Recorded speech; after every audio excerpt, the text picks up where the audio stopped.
Assalamualaikum warahmatullahi wabarakatuh. Salam sejahtera bagi kita semua. Yang saya hormati Bapak dan Ibu Asesor. Perkenalkan, nama saya Siti Hasanah, SST MKes. Saya merupakan salah satu dosen di program studi profesi bidan Sekolah Tinggi Ilmu Kesehatan Muhammadiyah Aceh. Saya mengampu beberapa mata kuliah. Salah satunya adalah mata kuliah asuhan kebidanan neonatus, bayi balita dan anak prasekolah. Pada kesempatan ini, saya akan menjelaskan tentang teknik pembelajaran yang saya gunakan, yaitu DEI, Delivery, Interaction, dan Assessment. Pada mata kuliah yang saya ambil untuk saya deskripsikan sebagai syarat Cerdas Smart adalah mata kuliah asuhan kebidanan neonatus, bayi balita, dan anak prasekolah. Dengan kode mata kuliah S.BD.MA 304 dengan bobot 5 SKS, yaitu 3 SKS untuk teori, 2 SKS untuk praktik. Dan mata kuliah yang saya ampu merupakan mata kuliah yang diajarkan secara tim dengan rekan sejawat saya. Sebelum saya menjelaskan teknik pembelajaran saya, terlebih dahulu saya akan menjelaskan deskripsi singkat mata kuliah pembelajaran pada mata kuliah asuhan kebidanan neonatus, bayi, balita, dan anak prasekolah. Merupakan mata kuliah kompetensi wajib dipelajari dan dipahami oleh setiap mahasiswa kebidanan di profesi dan sarjana kebidanan. Adapun dampak ketika mahasiswa tidak dapat menguasai mata kuliah asuhan kebidanan neonatus, bayi, balita, dan anak prasekolah, ditakutkan ketika mahasiswa turun ke lahan praktik tidak dapat melayangkan atau melaksanakan keterampilan sesuai dengan standar pelayanan kebidanan sehingga dapat menambah angka kematian ibu dan bayi. Adapun deskripsi mata kuliah ini memberikan kemampuan kepada peserta didik untuk menciptakan asuhan kebidanan pada neonatus, bayi dan balita, dan anak prasekolah norma yang service excellent dengan memperhatikan aspek budaya yang didasari konsep-konsep, sikap dan keterampilan serta hasil evidence based dalam praktek neonatus yang menggunakan pendekatan manajemen kebidanan yang berfokus pada upaya preventif dan promotif, dan memberikan asuhan neonatus berdasarkan kebutuhan neonatus, tahapan perkembangan neonatus, serta pendokumentasiannya. Pembelajaran dipersiapkan berupa perkuliahan oleh pakar di bidang sesuai, diskusi, dan latihan.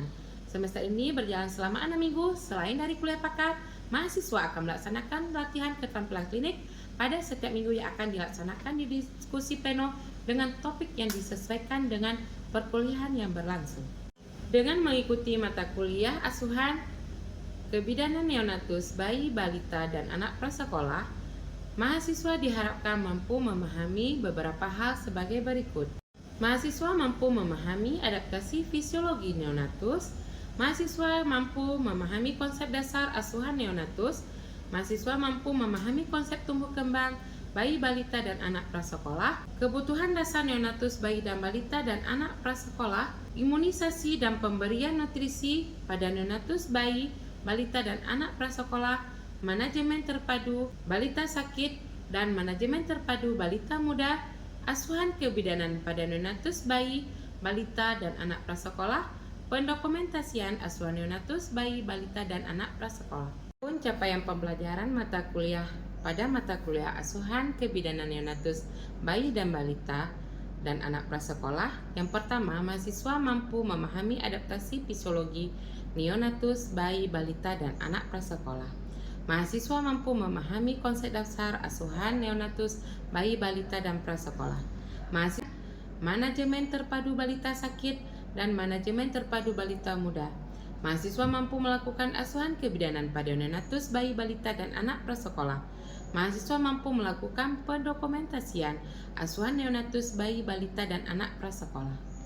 Untuk dapat tercapainya semua kemampuan tersebut, mahasiswa akan diberikan materi-materi sebanyak 16 kali pertemuan dengan sistem pembelajaran yang dilakukan di Sekolah Tinggi Ilmu Kesehatan Muhammadiyah Aceh, yaitu secara tatap muka langsung atau materi-materi yang akan disampaikan adalah sebagai berikut. Selanjutnya saya akan menjelaskan teknik pembelajaran saya dengan menggunakan metode DEI. Delivery. Bagaimana cara saya dalam menyampaikan materi perkuliahan kepada mahasiswa? Pertemuan pertama di awal semester, saya akan memberikan RPS dan modul pembelajaran. Kemudian di setiap pertemuan saya awali dengan salam pembukaan, berdoa, melakukan absensi, dan mereview materi pembelajaran sebelumnya, serta menyampaikan materi yang akan dipelajari, lalu melakukan diskusi, dan diakhiri pertemuan saya menyampaikan materi yang akan dipelajari pada pertemuan berikutnya. Materi pembelajaran akan dibagikan melalui WA Group atau email, kemudian pertemuan ditutup dengan membuat kesimpulan dan kontrak belajar untuk pertemuan berikutnya.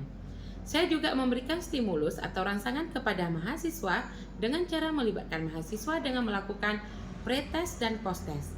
Penyajian materi kuliah harus menarik dan tidak membosankan. Terkadang saya juga menyelipkan dengan tebakan-tebakan supaya mahasiswa tidak terlalu bosan dan tegang.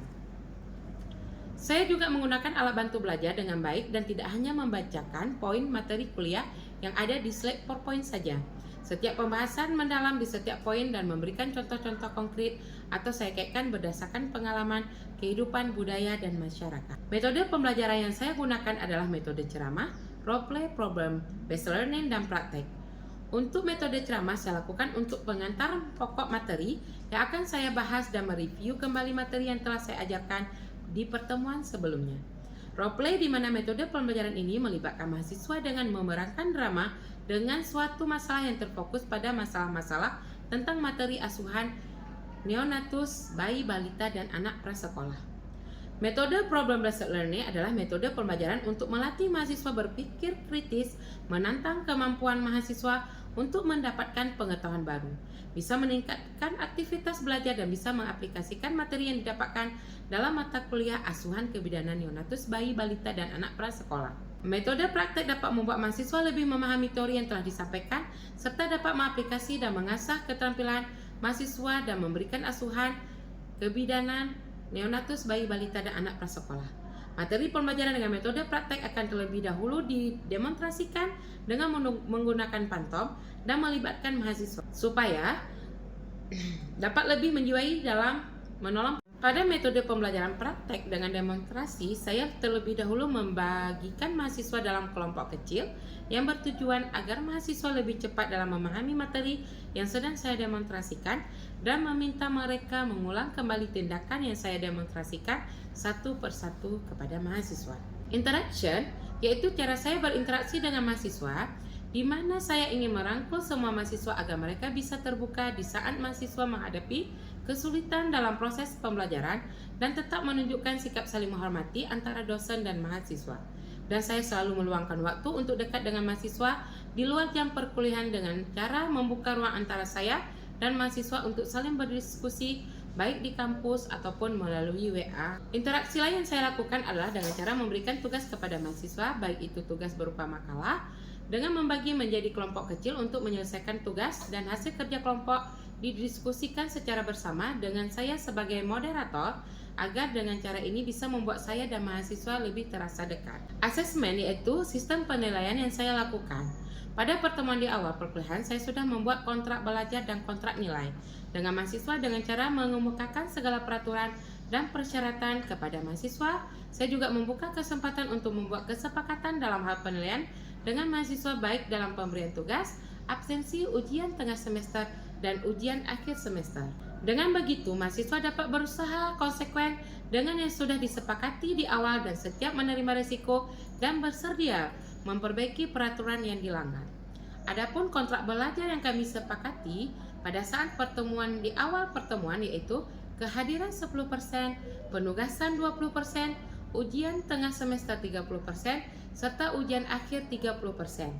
Dan praktek totalnya ada 100%. Hasil ujian tengah semester dan ujian akhir semester akan saya kembalikan lembaran jawabannya supaya mahasiswa tahu berapa nilai yang mereka peroleh dan bisa mengecek apakah ada kekeliruan pada saat saya memberikan nilai akhir. Setiap nilai akhir saya bagikan di WA Group supaya mereka bisa mengecek kembali dan transparan terhadap penilaian yang saya berikan kepada mahasiswa. Dengan demikian, deskripsi diri saya dengan mata kuliah asuhan kebidanan neonatus, bayi, dan balita yang saya ampuh semoga dapat memberikan gambaran sebagai salah satu tugas dosen pada Tridharma Perguruan Tinggi Aspek Pendidikan dan Pengajaran yang saya lakukan di Sekolah Tinggi Ilmu Kesehatan Muhammadiyah Aceh. Atas perhatiannya saya ucapkan terima kasih. Assalamualaikum warahmatullahi wabarakatuh. Warahmatullahi wabarakatuh. Waalaikumsalam warahmatullahi wabarakatuh. Selamat siang semua. Siang. Apa kabar hari ini? Baik. Alhamdulillah hari ini kita dapat berjumpa lagi dengan saya, di mana tentang skep kebidanan ya, tentang neonatus, bayi, balita dan anak prasekolah. Hari ini merupakan pertemuan keempat kita, di mana pada hari ini kita akan membahas tentang konsep tumbuh kembang bayi, balita dan anak prasekolah. Sebelumnya, ada yang tahu apa itu perkembangan dan pertumbuhan? Apa Mardiwi pertumbuhan dan perkembangan? Pertumbuhan itu adalah bertambahnya jumlah dan sel di seluruh bagian tubuh yang secara kuantitatif dapat diukur. Sedangkan perkembangan yaitu bertambah sempurnanya fungsi alat tubuh yang dapat dicapai melalui pematangan dan penambahan. Banyak sekali ya. Artinya konsep tumbuh kembang itu yang dilihat adalah pertumbuhan dan perkembangan. Kalau pertumbuhan itu adalah suatu yang dapat diukur, artinya bertambahnya tumbuh, di mana pengukurannya itu dengan menggunakan sentimeter. Kalau perkembangan itu lebih kepada perkembangan yang awalnya dia tidak bisa, misalnya mengerjakan sesuatu, akhirnya dia bisa, itu namanya berkembang. Jadi kalau dilihat, pertumbuhan merupakan adalah bertambahnya jumlah dan sel seluruh bagian tubuh secara kuantitatif. Sedangkan perkembangan atau development itu bertambahnya punya fungsi dari tubuh itu sendiri. Contoh misalnya seperti fungsi apa? Misalnya anaknya yang awalnya tidak bisa merangkak, kemudian dia bisa merangkak, itu namanya perkembangan. Kalau misalnya tumbuh itu anaknya yang awalnya pendek, kemudian tumbuh, dia itu tumbuh tinggi, itu namanya pertumbuhan. Lanjut, kemudian perbedaan pertumbuhan dan perkembangan, di mana pertumbuhan itu dalam besar jumlah dan ukuran, sedangkan perkembangan itu bertambah kemampuan. Artinya pertumbuhan dan perkembangan itu harus beriring, ya. Terjadi perkembangan dan pertumbuhannya, karena kalau misalnya tidak beriring bertambahnya, maka nanti artinya bisa terjadi keterlambatan terhadap pertumbuhan dan perkembangan. Sedangkan tumbuh itu ya, kalau misalnya dilihat itu awalnya anaknya bayi, kemudian dia bertumbuh besar dan dia akan berhenti masa pertumbuhannya di usia berapa? Usia 20, sekitar 20 tahun akan berhentinya pertumbuhan. Kalau perkembangan itu dia bertambah kemampuan atau fungsi dari organ tubuh itu sendiri. Jadi kalau dia tidak ada batasan perkembangan itu, jadi semakin diasah perkembangan itu akan semakin bertambah. Ciri-ciri tumbuh kembang itu sendiri, di mana prosesnya itu sejak dari konsepsi. Makanya di saat kehamilan itu ibu hamil itu harus memenuhi nutrisinya. Salah satunya adalah gizi. Ketika seorang ibu hamil dengan gizi baik, maka yang akan terjadi anaknya akan bertumbuh dan berkembang dengan baik, karena faktor salah satu untuk pertumbuhan dan perkembangan adalah faktor gizi tadi. Kemudian lihat tumbuh kembang, menurut Simakum tahun 1994 itu dia ada fisik, intelektual serta emosional. Jadi tumbuh kembang anak itu ya, kalau fisik kita bisa melihatnya dari artinya dia bertambah ukurannya, kemudian intelektual itu bertambah kemampuan, emosional itu perasaan, emosi, mengendalikan diri, hubungan sosial dengan lingkungannya. Kemudian prinsip tumbuh kembang itu sendiri bisa dilihat di mana proses tumbuh kembang itu bergantung kepada kematangan. Kemudian proses pertumbuhan dan perkembangan memiliki pola kemampuan yang sederhana, yang dari misalnya seperti perkembangan sebelum dia bisa berjalan, dia merangkak terlebih dahulu. Setelah dia bisa berjalan, akhirnya dia bisa berlari. Itu namanya dia terjadi sebuah perkembangan yang berkontinu. Kemudian pola pertumbuhan dan perkembangan itu pola pertumbuhan fisik ke arah yaitu cephalocaudal, di mana perkembangan itu mulai dari arah kepala sampai ke arah kaki. Kalau misalnya proximodistal itu dari arah jauh ke arah dekat, seperti misalnya kita meraba. Kalau misal pertumbuhan dan perkembangan cephalocaudal ini saat kehamilan di konsepsi itu yang pertama terjadi perkembangan itu adalah bagian kepala. Sehingga seorang ibu hamil di usia 1-3 bulan atau triwulan pertama, ibu hamil ini harus banyak mengkonsumsi asam folat. Salah satunya adalah untuk kemampuan atau untuk perkembangan sel otak atau mencegah terjadinya misalnya cacat bawaan atau cacat kongenital di saat anak ini dilahirkan. Oke, kemudian faktor-faktor yang mempengaruhi tumbuh kembang anak ya. Yang pertama adalah faktor herediter atau keturunan atau genetik. Yang kita lihat kan bisa kita sendiri. Misalnya ada anak yang lahir dari gen orang Papua. Jangankan misalnya untuk anak itu sendiri, kalau misalnya ada lingkungan anak misalnya yang genetiknya Papua, itu dia memiliki ciri khas. Ya, beda dengan orang Aceh. Orang Aceh itu adalah di mana perkumpulan beberapa genetik beberapa negara juga ya. Kalau misalnya kita pernah mendengar Aceh itu ada 4 ya, ada Arab, Cina, Eropa dan India. Sehingga di Aceh ini banyak bisa seperti di Lamno, itu keturunan Portugis atau Portugal, dimana pencirinya itu matanya itu biru gitu ya. Kemudian ada juga yang misalnya wajahnya ke Arab-Araban gitu ya. Kalau misalnya ada juga yang Arab Malung gitu ya. Jadi seperti itu. Jadi faktor internal yang pertama adalah umur, jenis kelamin, genetik, kelainan kromosom, kemudian ras, etnik atau bangsa, kemudian keluarga. Umur ini mempengaruhi di mana semakin bertambahnya umur, maka perkembangan dan pertumbuhan ini akan semakin bertambah. Jenis kelamin juga berbeda gak pertumbuhan antara anak perempuan dengan anak lelaki? Berbeda. Sehingga nilai Z-score untuk bisa mengukur satu kesatuan juga akan berbeda antara anak perempuan dengan anak lelaki. Genetik yang ibu sudah katakan tadi, misalnya kalau gennya itu misalnya tinggi, anaknya juga akan tinggi. Kalau misalnya terlahir dari genetik, misalnya seperti contoh artis kita misalnya seperti Ucok Baba, dimana genetiknya dia mengalami pendek gitu.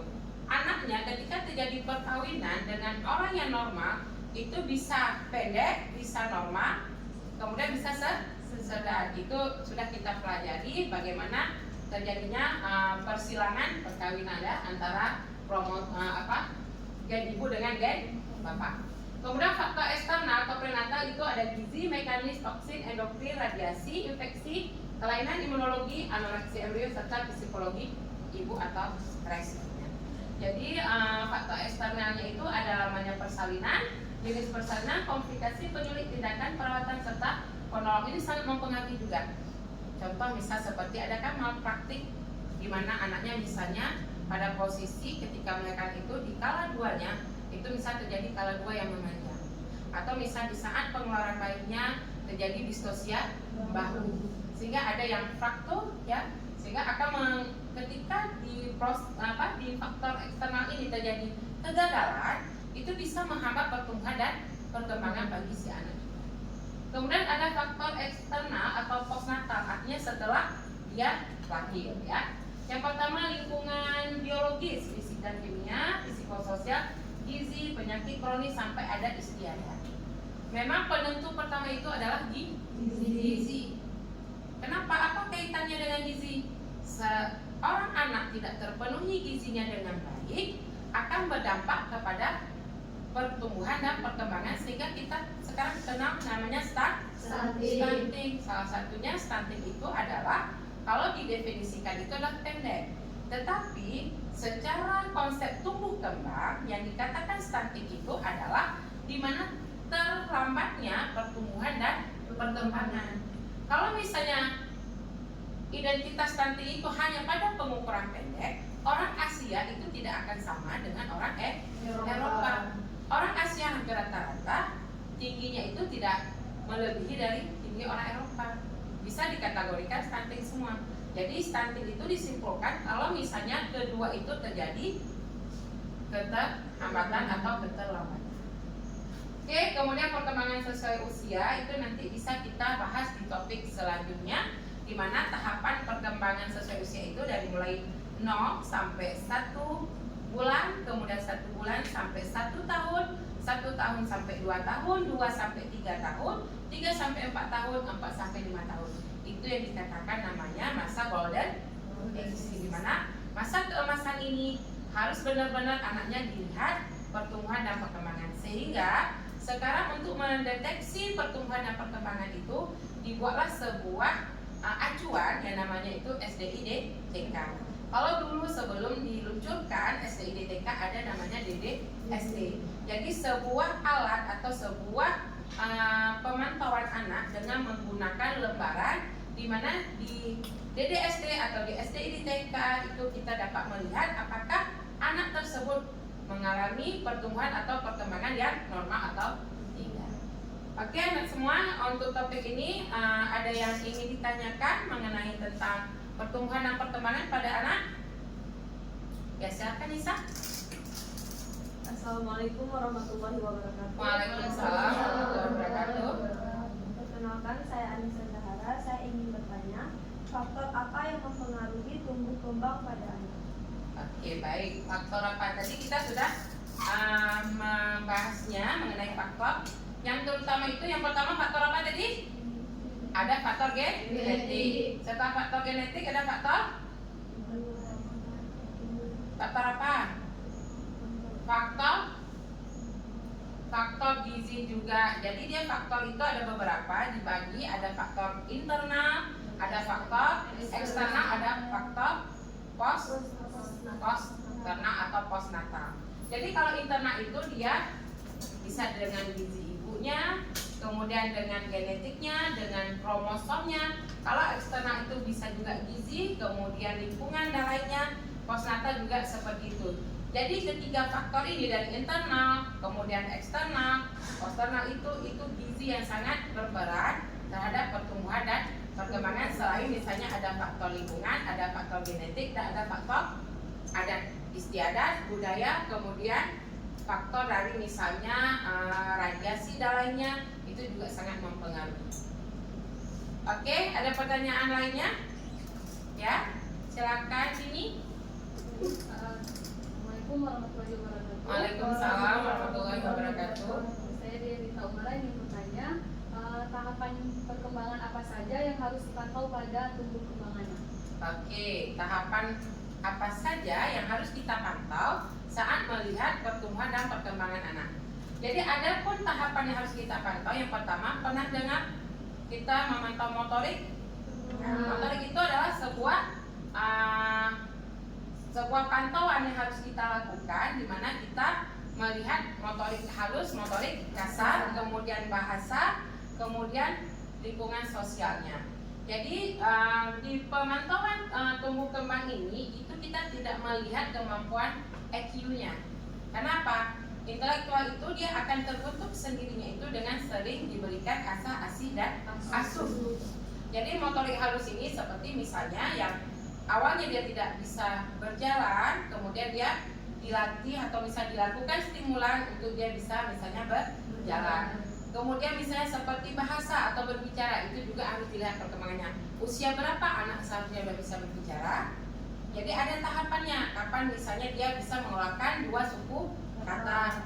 Kapan anak ini usia berapa harus bisa mengeluarkan sampai 5 atau 10 suku kata. Jadi yang pertama dilihat adalah kemampuan motorik halus, motorik kasar, kemudian bahasa dan personal sosialnya. Itu dia yang harus kita lakukan. Dan di buku atau misalnya di pedoman untuk melihat mendeteksi tumbuh kembang itu ada di SDI DTK ya.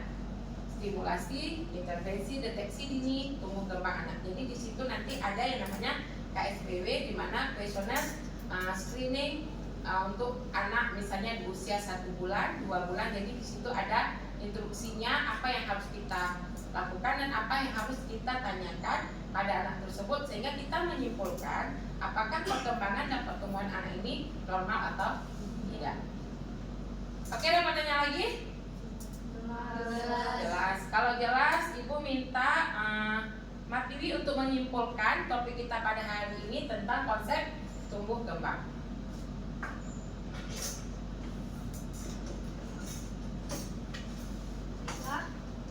Saya akan mencoba untuk menyimpulkan materi kita pada hari ini. Yang pertama tentang pertumbuhan.